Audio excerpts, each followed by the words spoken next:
Hello and welcome to Alchemy 101, the show that explores all avenues of transformation and aims to offer some useful nuggets that can support us in living in line with nature in a way that's true to our nature, no matter how contrary that might seem, just like this nightingale, the bird that sings out in the dark.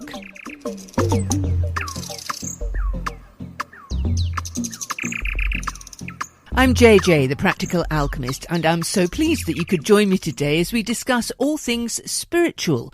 You see, my wonderful guest today is an intuitive guide and spiritual teacher, but you may well be asking, hang on, what's that got to do with health and well-being? Well, quite a lot, in fact. Our spiritual life is an important pillar of well-being, and Karen Hager is known for her compassionate, no-nonsense approach to the spiritual journey. She's a passionate advocate for intuitive development, and her classes and events focus on empowering students to connect with their own intuition, deepen their spiritual practice, and open themselves to abundance. Karen is what you might call a psychic, and I asked her how she discovered her gifts and how her journey began. I have always known. I was a very strange intuitive child. I've grown into a strange intuitive adult, but I was very psychic as a child, very aware of my guides, very aware that I could see things and hear things and know things that most people didn't know. And when I realized that, I told my guides to shut up and go away. And I was about 4.5 when I did that. Oh, wow. Did they? I thought they did. But really what happens when you do that is your guides just kind of back up, like getting kind of farther and farther in the rearview mirror. Your guides never leave you. Spirit never leaves you. I thought I had brilliantly shut everything down.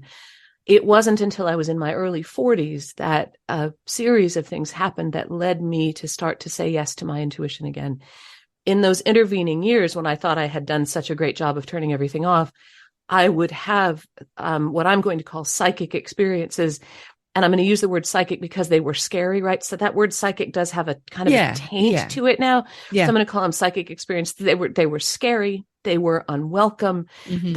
They helped me continue in my idea that I wasn't going to be psychic. I was going to be as normal as I possibly could.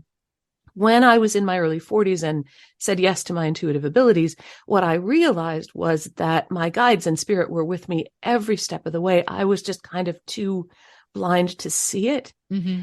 And because I wasn't accepting of it, all I got was sort of the extreme end. So something I often say to students, so I've taught intuitive development for a long time now. Something I always say to students is, if you are afraid that opening up to your intuitive abilities will bring scary things, please know that the scary things usually are because you're not accepting your intuitive abilities, right? You don't have the tools or the connection or the ability to invoke protection or the discernment that comes with working with intuition. So opening up to my intuition changed my life for the better enormously. And it led to the work that I do now. This is not what I thought I was going to do when I grew up. No. I'm not sure that any of us, well, no, some people do know what they want to do as they're growing up, but an awful lot of us have no idea until we get there, do we? And I'm curious that you use the word normal there. It's fascinating, isn't it? That we think that these things aren't normal. However, they're actually more normal than anybody gives them credit for. We all have these kind of psychic experiences. And I think, you tell me if you think I'm wrong here, but I think that everybody has these things going on from time to time. The difference between somebody saying they're psychic or understanding that they might have these quotes, unquote, psychic abilities is that they're just accepting them, whereas others just reject them. Do you think that's part of it? I do. And the effort we put into resisting sometimes is what skews things out of alignment. I believe that we are all born with intuitive ability, each one of us in our own way. There's as many ways of connecting intuitively as there are people in the world. Isn't that fun? So it's not like I will say yes to my intuitive abilities and I will become a quote psychic, a carnival fairground. Yes. You will meet a handsome straight. That's not it at all. Yeah. Saying yes to your intuitive abilities means learning more about yourself, how you process information, and how you process and acknowledge those things that come to you that you couldn't have known another way. And you're right. Everyone has those experiences of receiving information they couldn't have known any other way. Because intuition is factory installed, because we come in with it, there's no need to be afraid of it. Your way of receiving intuitively will be different from mine.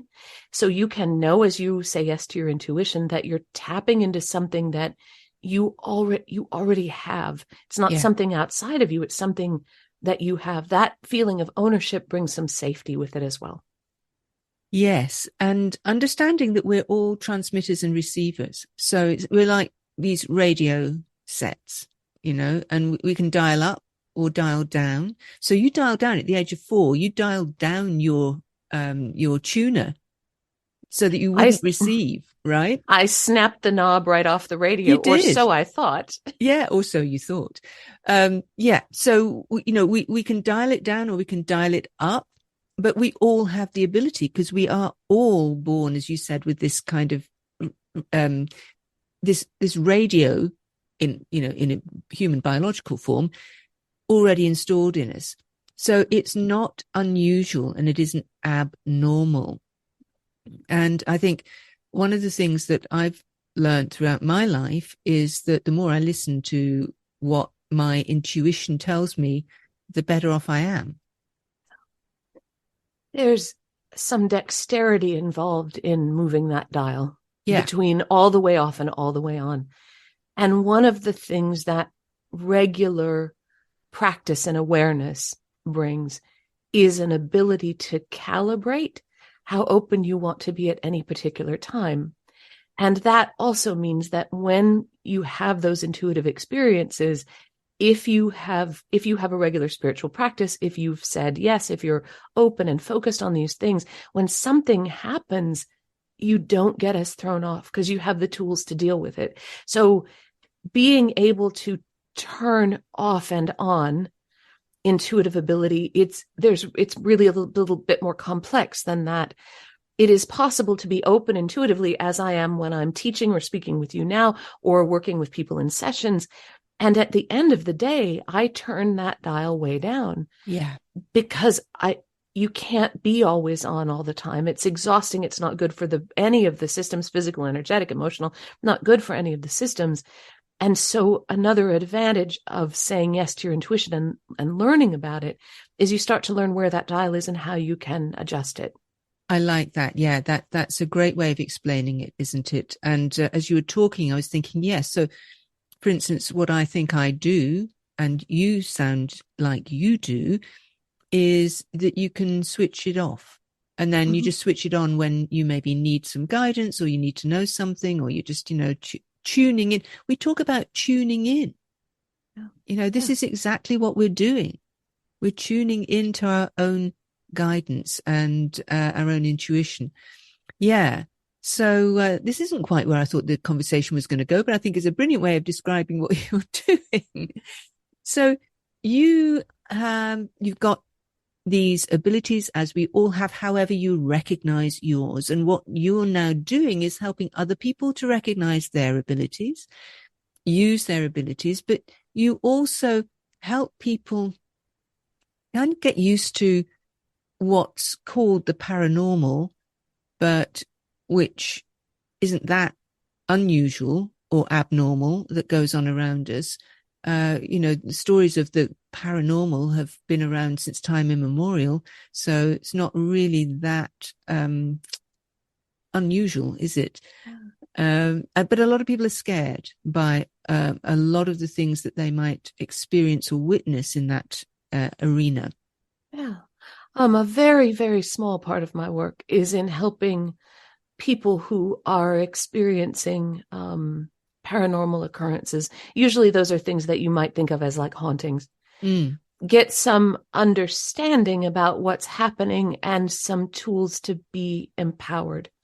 TV, and I love the scary shows on TV. I love to watch the shows where there's the haunted house and then the people charge in and start to wave devices around it. Oh, I love those shows. However, they're shows. They're mostly entertainment. Of course. And when we were talking about the radio just a moment ago, what we call paranormal activity is there are waves of energy moving through, just like there are many stations available on the radio. All those waves of energy, the stations are broadcasting all the time. We choose what we're tuning into. So you kind of using that analogy, paranormal activity is a kind of a wave that's happening all the time, whether we tune in or not. When we find ourselves in places, whether that's a physical location or we ourselves are in an emotional or energetic state where there's some bleed through, like where we get two stations at the same time. When the wires cross like that, sometimes we can experience what we call paranormal phenomena. It's not abnormal. It's incredibly normal. There are way more dead people than there are living people at any one time. Oh, yeah, that's true. Oh, well, gosh, yes. And it's natural that there's going to be some bleed through. So the question then is, what do we do? When you're in a situation where there's a little bit of bleed through, for example, when those wires get crossed, you're picking up two stations. What do you do? Do you scream and run around and taunt the spirit and get someone to come in and, I don't know, fill your home with smoke and shout things? And sure, you can do that, or have a TV crew come in. Or you can sit down, get quiet, and reclaim your space. It's kind of like adjusting the dial so that I'm getting the station I want to listen to more clearly. Okay. All that activity is going to keep happening, but the difference is in how we respond to it. Sometimes, especially when there is a negative spirit activity happening in a location, our fear and resistance and running around shouting and waving things lends energy to the being that's trying to communicate across that fuzzy place where the wires got crossed. Yeah. And if it is a negative energy, our fear and resistance and shouting and smoke and running around can amplify our experience of that negative energy. So here's what I say to people who are experiencing paranormal phenomena. The first thing that you really want to do is you want to set a boundary. So that can be as simple even as imagining drawing a line between you and the thing that's bothering you. Here's the, whatever it is, the line in the sand. This is where, okay, this is my space. So you set that boundary. You can do that by imagining drawing a line and then imagining kind of a shield that goes up in front of you. It's not very elegant, but I imagine one of those kind of plexiglass shields that we all got used to seeing during COVID, right? So you draw a line and then whoop, shield goes up. I can still see what's happening, but I'm protected. And the second thing is to take a stand. So you say, right, who are you? What is it that you want? Are you of the light? That's how I would say it. You might say, are you a good guy or a bad guy? Or do you mean me? How? It doesn't matter. It's not like magic words. Are you of the light? If you get an answer intuitively or through however you receive information that lets you know that maybe this being isn't of the light, and usually the negative energies will kind of dodge the question or turn your attention to something else or throw a plate or something, then you know, okay? Whether a being is of the light or not of the light, they still don't get to stay if you don't want them there. Yeah. Right? The third thing, the last thing, is to bring yourself fully into your body in a protected state, right? We're going to invoke the light, bring yourself fully into the body so that you know where you are, you know where you stand. You're not freaking out. You're calm. I teach students sometimes to have a little protection object with them. That could be a little coin or anything that's been blessed, a little stone that you carry. Touch that, bring yourself fully into the present moment. And then you say, I reclaim this space. Get out now, please. Most of the time, especially if you use what I think of as my kind of Mary Poppins nanny voice, right? That's enough now. That's enough of that now. Go on. Yeah. Right? Like I would talk to a toddler.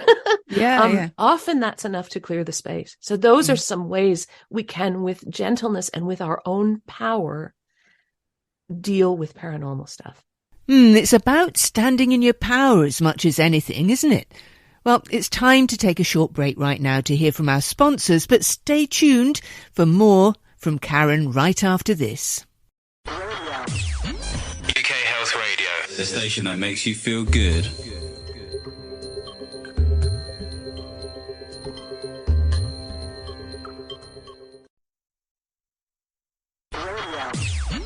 UK Health Radio, the station that makes you feel good.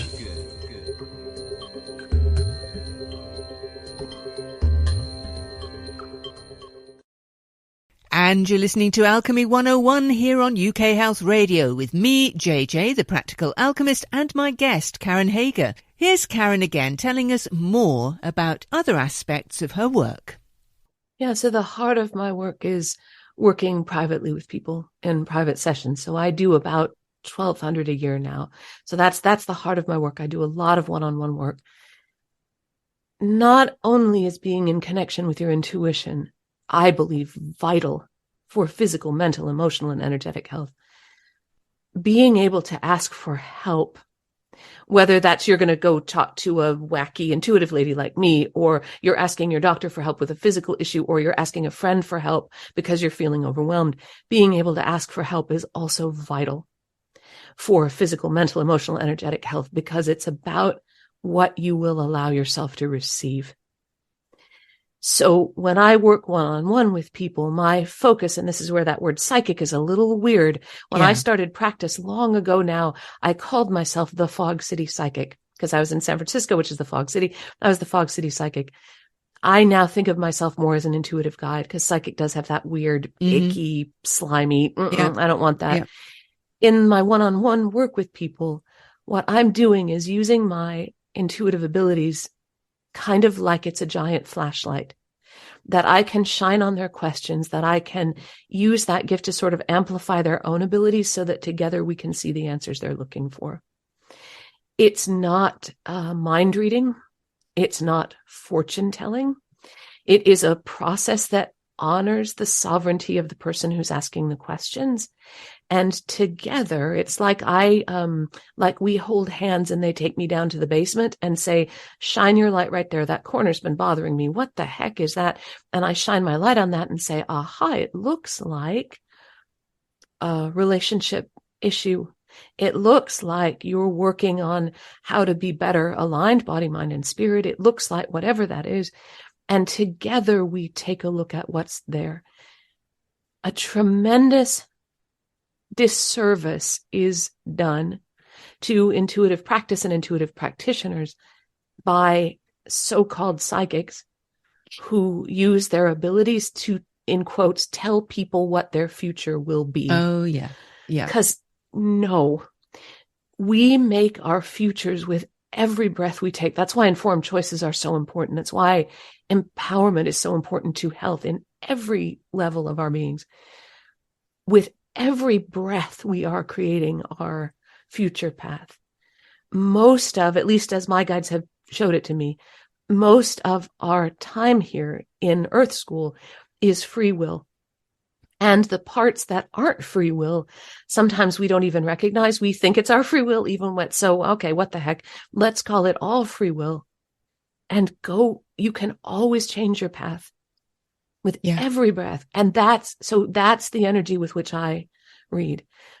I sometimes work with people who are experiencing very difficult transitions. Deeply painful, very emotional. One of the important things about intuition and using intuition properly is that intuition is always to be used to help expand the possibilities in a situation instead of to contract, right? Spirit expands, fear contracts. Mm-hmm. And so I think of my work as helping people expand their paths. Which is beautiful. And the other kind of psychic that we were talking about here, I think, there can be a real problem there. And I know that many people work with all the best intentions. But a couple of things that I've seen over the years is one, that it's very easy for people to give their power away, to something that they've been told. I remember a young man once who was talented, and a psychic had told him that he would be whatever, he would be famous for doing what he was doing, this, that, and the other. And what that did for him was take away his motivation to get out there and sell himself, put himself out into the world, because the psychic had told him that he would be. So therefore it was a done deal. It was a given. And that just seemed to me like totally giving away his power. Yeah. Anything. Yeah. Oh, I'm so sorry. No, go on. No, carry on. Anything anyone tells you, a so-called psychic or a friend or a lover or a parent or anything you tell yourself, that's interesting information. That's all that is. No, something I say to my clients a lot is that no invisible lady you meet on the phone can make your path for you. I can shine a light on possible paths, and I'm doing that with the help of the person I'm looking at, right? Yeah. I do talk to people often who feel like, who have had a psychic say something to them that they've carried for their whole lives. Well, when I was 18, my mom gave me a psychic reading for my birthday, and the psychic said I would be married at 35 and have 3 kids. Well, now I'm 36. And what have I done wrong? Yes. I'm not married. I don't have any children. What instead, I've run my own business and I'm surrounded by cats or whatever it is that I'm doing. Mm-hmm. What does that mean? Have I ruined my soul path? No. It's interesting information that a psychic told you that. The more interesting part is, how do you feel about the life you're living? How do you feel about the choices you make? How does spirit, and when I say spirit, I mean source or God or the divine or light, or make up your own word because source doesn't care. How does spirit work through you in the choices you've made? Yeah. At the age of 36, happy in your life, surrounded by cats, does it resonate with you? Do you feel good in your choices? That's the important part. There aren't, as I receive it, there aren't arbitrary things in our life we are supposed to do or have or accomplish. It's more about experiences we want to have, lessons we're here to learn, and we get to choose once we're in our meat suits, right? Once we're here in Earth School, yes. Yeah. We get to choose the roads we'll take to learn those lessons. Nobody gets to choose that but you. I think that's such a good point. Yes, absolutely. And again, it's about staying in your power, standing in your power, and making the choices for you. And the other side of that kind of mediumship that I've noticed, and not all mediums are like this. I don't say that at all.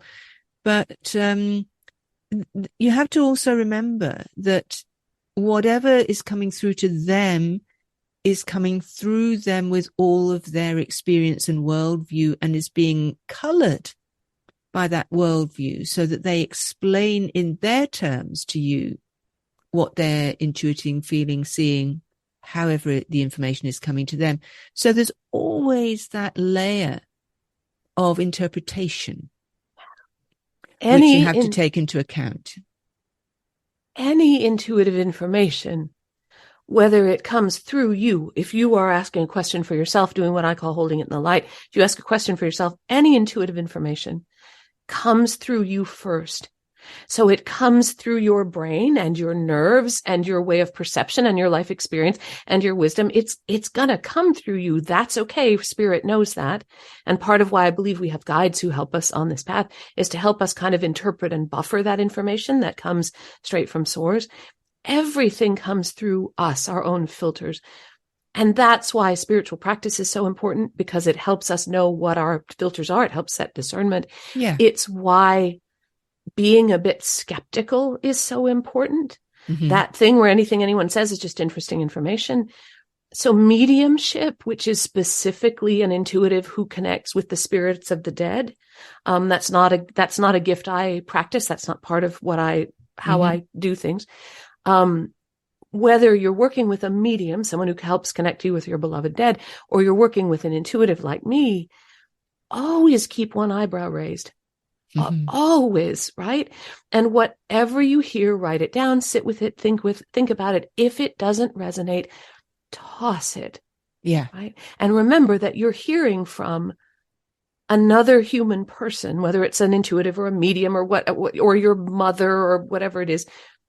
You're hearing from another person who is fallible, who has their own experience and opinions. So it's important to kind of sort all that out.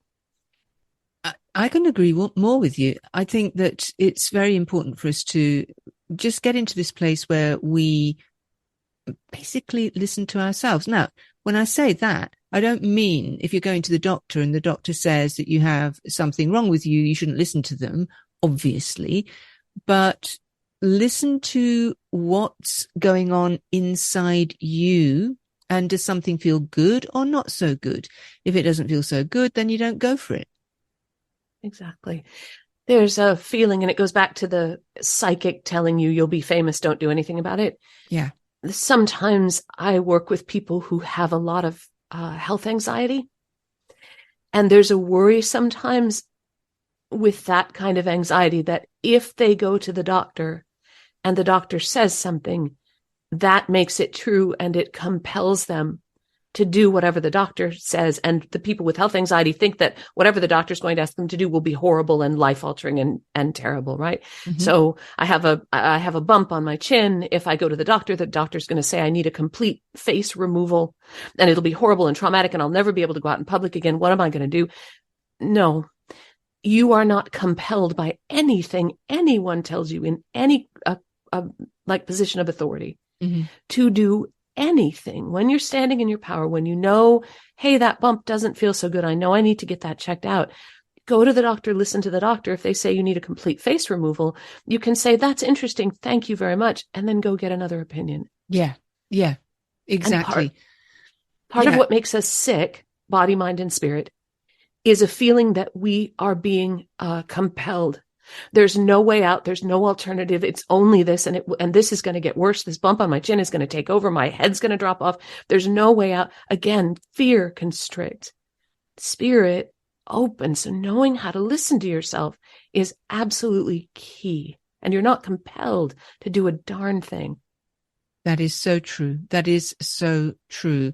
And so, yes, fear does constrict. And I have seen a lot of writing over the years as well about the part that fear plays in sickness, in disease. It is a huge factor in most conditions, I suspect. Although, of course, if you go to a doctor, they're not going to say, well, have you been scared?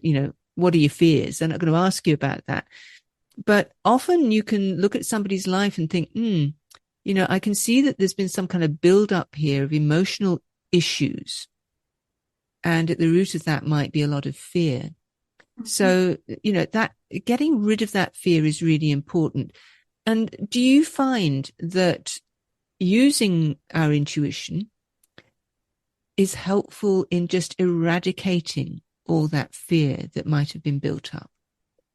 I would say that an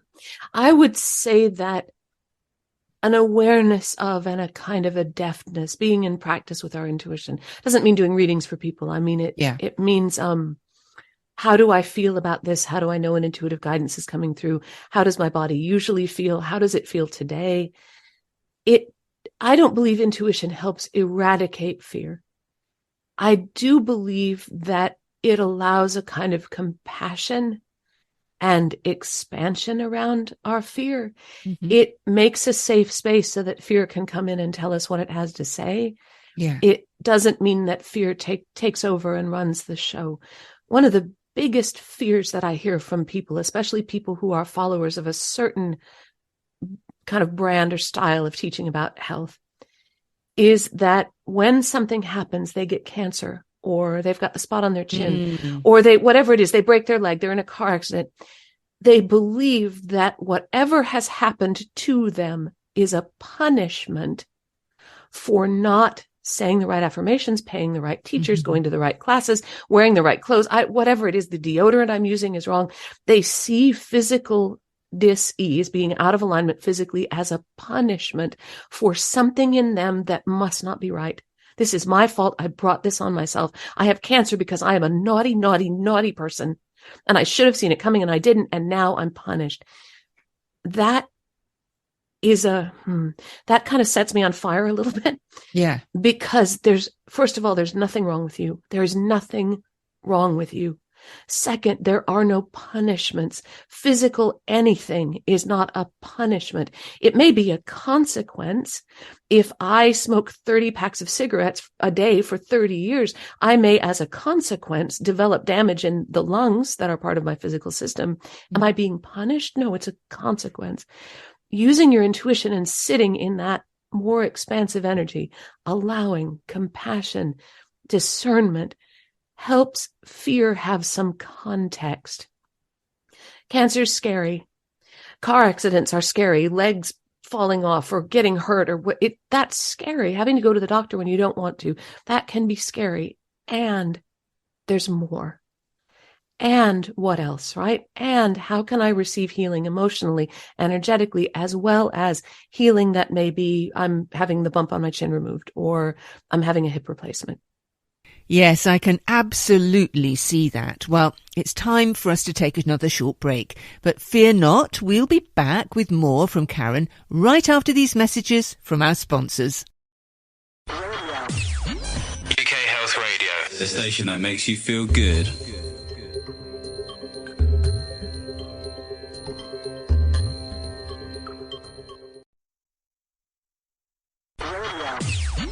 UK Health Radio, the station that makes you feel good.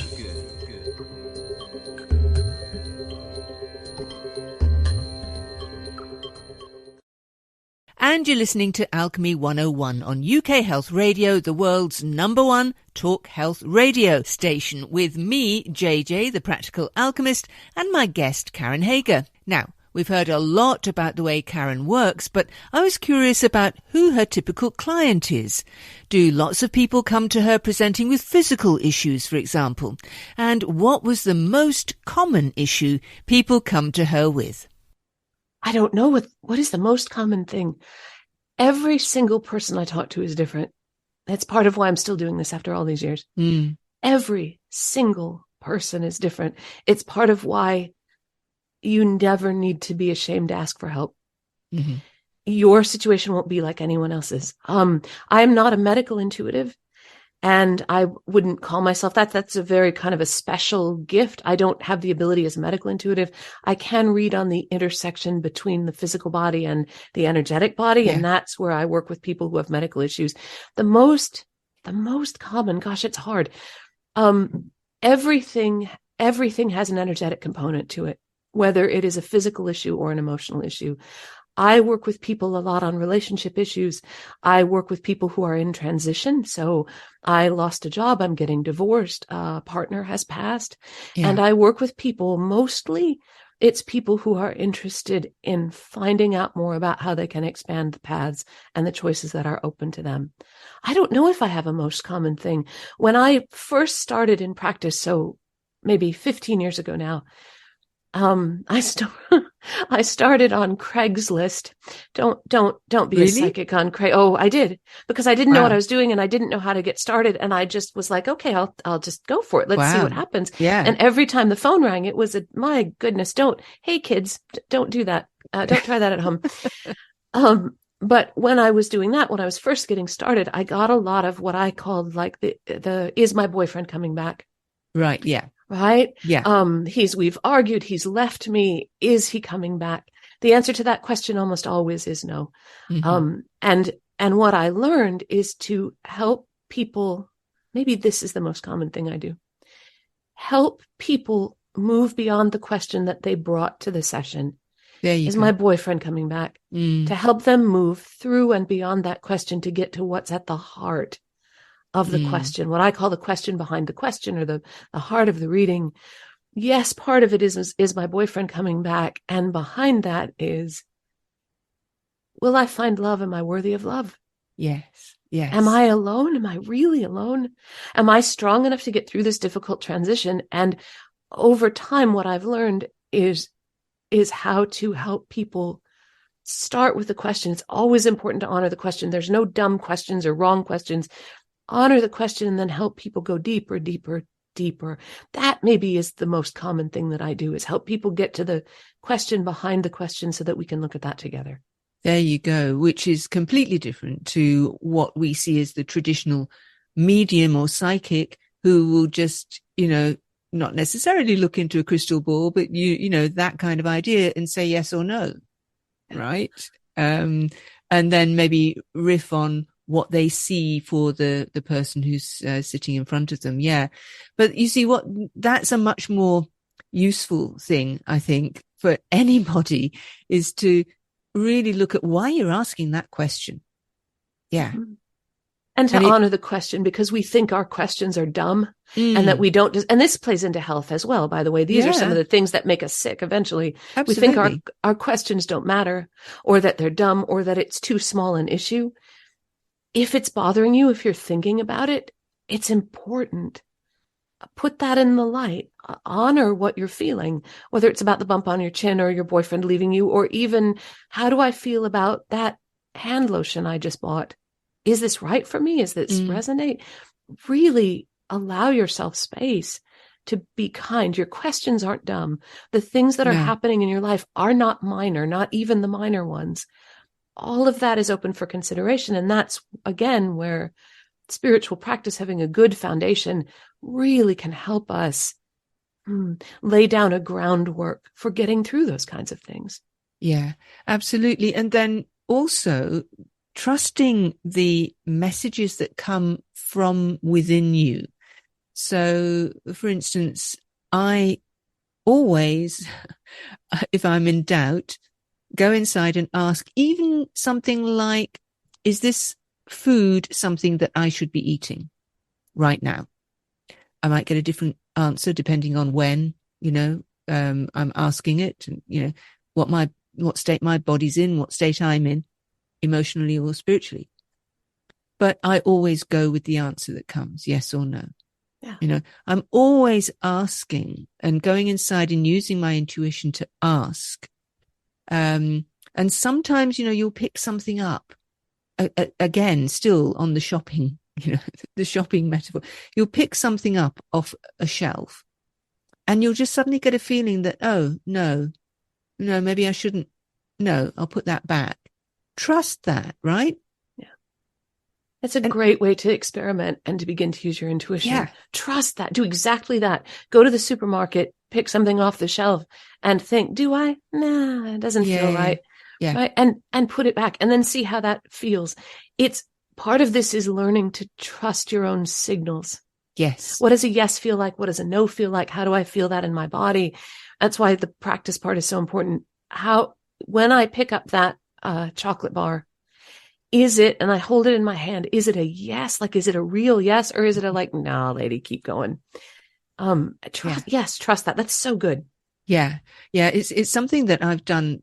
I don't remember a time when I haven't done that, to be honest with you, but I can understand that a lot of people might kind of think, really? What is that? Surely doesn't mean anything, really. What is that? How can you just go by that? But it really works. I mean, I know I did it the other day. In fact, I don't eat much sugar these days, and I was looking at something and I thought, should I get this? And the answer came back resounding, absolutely not, so I put it back on the shelf. Yeah. And, I got home, I unpacked my shopping. Again, we're sticking with the shopping. I unpacked my shopping and I thought about it and I thought, yeah, I really didn't need that. I am far better off without it, So just in small things, I guess, start trusting that question and answer that goes on within you and start using it. Yeah. And it really is a healthy way to live, I think. Mm-hmm. And remember that raised eyebrow. Remember the skepticism also. Yeah. So what I tell students is that whatever you receive, no matter what it is, you acknowledge it, you say thank you, and then you get to discern. That's when the raised eyebrow comes in. Then you get to discern, right? I have a strong intuitive knowing I should eat 16 of those candy bars. Thank you. I receive that intuitive knowing. And then with my raised eyebrow, really? Really? Let me ask again. And so you can listen to those yeses and nos in your body. Yeah. With the knowledge that you're not going to go off the rails because you still have the gift of discernment. See, rationality and intuition should, I believe, and I'm not running the show, but when I run the world, rationality and intuition will work hand in hand. Practicality and the spiritual, they're not opposites. They're meant to work together. Our physical connection, our connection to spirit, twine around each other. It's this delicious dance of paradox and possibility. Yeah. We're talking practical alchemy. This is what we're talking about here. We're talking about practical steps to do something which is pretty amazing, pretty magical. Yeah. Yes. So, yeah. And so training yourself. So you will help people train their intuitive abilities. And some people might be listening to this and saying to themselves, it's all right for them. They've been doing it forever. But how long would it take me to get to a point where I can trust my inner voice? How long is a piece of string is what you're going to say. About 3 feet. No, about an inch. No. That's a difficult question to answer because we are already connecting intuitively, even when we think we're not. So how long does it take us to find our way back home? Depends on how far from home you've gotten. Depends on if you believe you have a home. Right? So it is a kind of a how long is a piece of string question. Yeah. What I've found is that when people are ready and curious, we can usually within about the first hour of working together, especially in the little group classes that I teach, we can usually within about the first hour or 2 hours of working together, get to a place where the student has an experience where they go, wait a minute, that couldn't have come from any place else. Wait a second, I'm not making that up. Am I making that up? It usually takes maybe a couple of hours. The reason for that is not because I'm the brilliant teacher and everyone should take class. The reason for that is because you're uncovering something that you already have. Yes. Which means, sadly, for my business model, you don't have to take classes with me to develop your intuition. You don't have to take classes with anyone to develop your intuition. See that business model just like down the drain. You don't have to take classes with anyone. Did yourself a disservice there. Yeah. Yeah. Darn it. We'll edit this and put something else back in. You don't have to even have a teacher. You're the teacher. Spirit's the teacher. Yeah. Being in a class or a group can be very helpful when you want that external validation. And I love teaching in groups because as we start to speak intuitively with each other in the groups, the students have experience. They know they can't cheat. You can't cheat.